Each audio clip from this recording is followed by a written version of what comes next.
As we recognize the accomplishment of graduation, Braden from high school and Marvin with his AA, it is a day of celebration, of contemplation, and of reflection.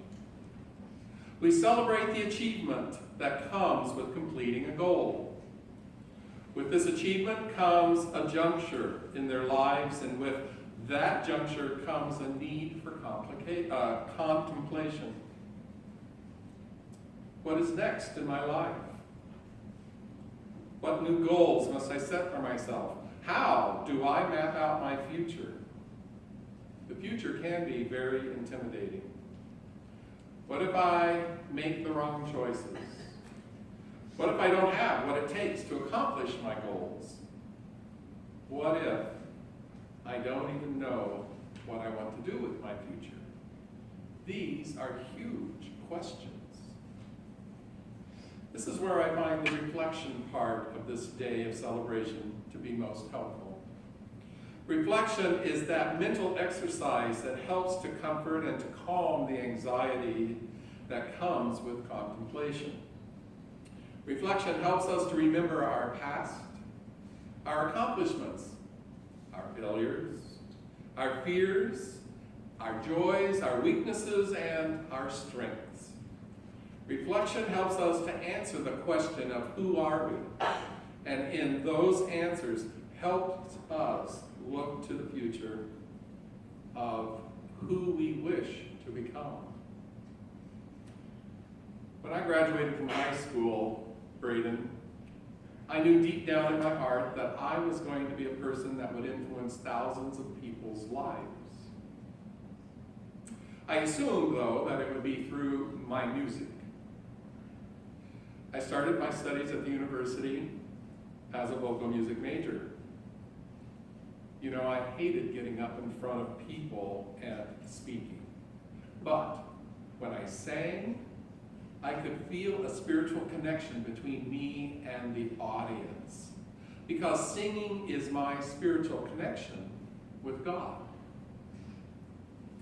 So in my first year of college, I realized that performance was not a very stable profession to look forward to. And I was engaged to be married, and my future wife was used to a very stable home with stable income, and I just realized that being a musician probably was not going to work very well in my relationship.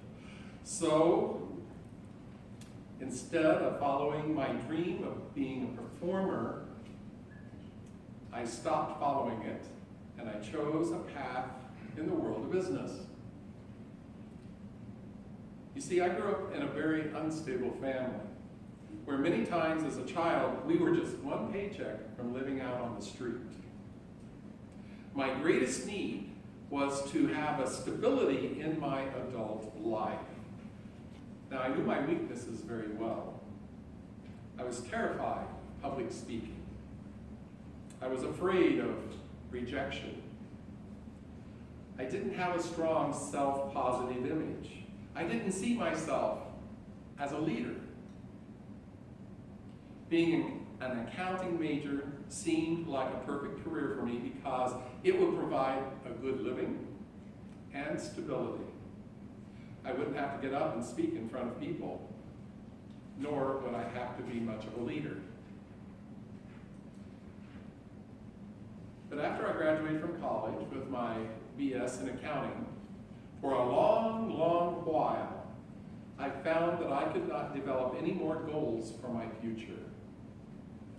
In fact, I developed a severe case of insomnia that lasted through several years. And during that time, there was the church. And in the church, I was able to be busy as a lay person. I was a supporter in the youth group. I served on numerous boards. And I even became the lead person in a task force that helped in resettlement of Southeast Asian refugees. Through that work and through my secular job, I I eventually realized that the Holy Spirit was guiding me into a decision to enter into seminary. Once I made that commitment, my insomnia stopped. I had found the direction for my life that I had been looking for many years. In a nutshell, this is my story. It's pretty amazing, really, if you think about it. The Holy Spirit guided me into a professional choice that uses all of my fears and weaknesses into a position that over the years has fulfilled that long-held knowledge that I would somehow impact a number of people's lives. As Paul wrote in verse 8, the mature children of God are those who are moved by the impulses of the Holy Spirit. Now, there are a lot of positive skills that I also have that I have been able to use in my work. But the point is, once I allowed myself to trust in the leading of the Holy Spirit, my life, with all of its ups and downs, its pains and joys, its loneliness and companionship, has been a journey of joy and rewards beyond anything that I could have ever imagined. Today, we are also celebrating Pentecost. It too is a day of celebrating, of contemplation, and of reflection. We celebrate it as the birthday of the church, a physical sign of the promised comforter and guide to those who have followed Jesus. Pentecost is a time of contemplation as well, a time to ask where we as a church want to move toward. And again, after worship, you are invited to join in this discussion group that is talking about the future of this congregation. For we, like graduates, are at crossroads of our future. Out of these discussions, the path for the future will be laid. These discussions contain the reflection of our story as a faith community. Have you ever thought about who we are as a church? Of what our story is? I mean, beyond the place where we come to worship and to get married and to have celebrations of life when it ends, or being baptized. What is our story? When did it begin? How have we evolved? So as you leave today, you are invited to pick up one of these trifold folders that are out in the narthex, which will help you learn a little bit about our history. And also something that hasn't been mentioned is that we are asking you to invite somebody each Sunday that we have a potluck. So at the end of this month, you are being asked to invite somebody to church who maybe has not been here for a long time or has never been here. And this trifold pamphlet would be a nice thing to give to them as you're doing the inviting. So I want to fill you in just a little synopsis of what you'll read in this trifold. We as the United Congregational Church are made up actually of 4 earlier congregations. The first Congregational Church of Grand Island was organized in the summer of 1887. And it held its services over on 6th and Kimball. There was a Free Evangelical Lutheran Church which held its services for the first time in the fall of 1906 at Division and Pine. Now, sometime later, the Pilgrim Congregational Church, I don't know when it started, was formed, and then these 2 congregations, the Pilgrim Congregational Church and the Free Evangelical Lutheran, joined together as one congregation. In that newer congregation, it helped give birth to a church called Park Community Church. Then, on January 30th of 1961, the First Congregational Church, the Park Community Church, and the Free Evangelical Lutheran Pilgrim Congregational Church merged together to become the United Congregational Church of Grand Island.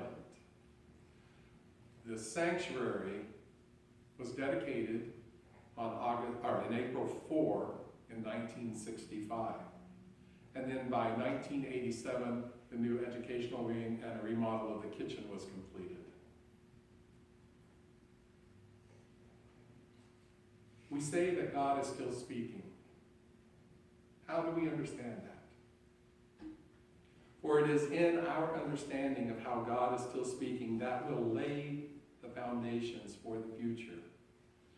Our story of tomorrow. In St. Paul's letter to the Romans, he was expressing his understanding of how the Holy Spirit, the coming from God, was the thread that brings all of us together into what Paul understands as one family of God. He writes, "For the Holy Spirit makes God's fatherhood real to us as he whispers into our innermost being, 'You are God's beloved children.'" Up to the time that Jesus came to earth, most people understood the gods as being lofty and distanced from humanity. Through the story of Jesus of Nazareth, we understand God not to be distant, but to walk among us. The story of Pentecost for the church is a story of inclusion, of freedom from guilt and freedom from duty in order to belong. It is a story about empowerment to the life lived fully, knowing that God is not distant, but is with us. Through the Holy Spirit, we are able to understand that God is not out there somewhere, but here with us, allowing us to call God Father and Mother. It is a story that says that we are not servants of Jesus and his message, but we are brothers and sisters of Jesus, capable of experiencing God in the same way as Jesus experiences God. Our story is a story of adoption. We are heirs of God. Our story, what is our story? It is many things. It's a story that is full of joy, full of pain, full of openness, and full of exclusion. And these parts of our story are how we as humans have made it. But ultimately, it is a story with God at the heart of it. And with the open heart, we can be guided by the Holy Spirit to do the wonders that God wishes for us to do. This is our story. This is what we have to build on, to continue to build our story for tomorrow.